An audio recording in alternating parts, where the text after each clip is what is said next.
ஏன் அழுவுற, என்னாச்சு? ஸ்கூலுக்கு லீவ் போடணும், ஏதாவது ஐடியா கொடு. ஏதியில போவோன்னு சொல்லு. வீட்டுல ஸ்கூல் லீவுன்னு சொல்லிட்டேன். ஸ்கூல் லீவுன்னு சொல்லிட்டியா?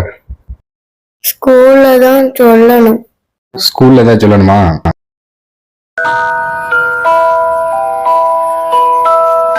ஒரு நிமிஷம் நவுலு.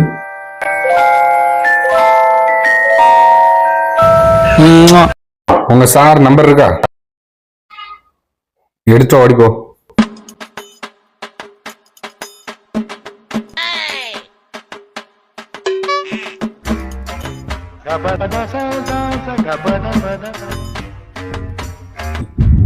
நம்பருங்க.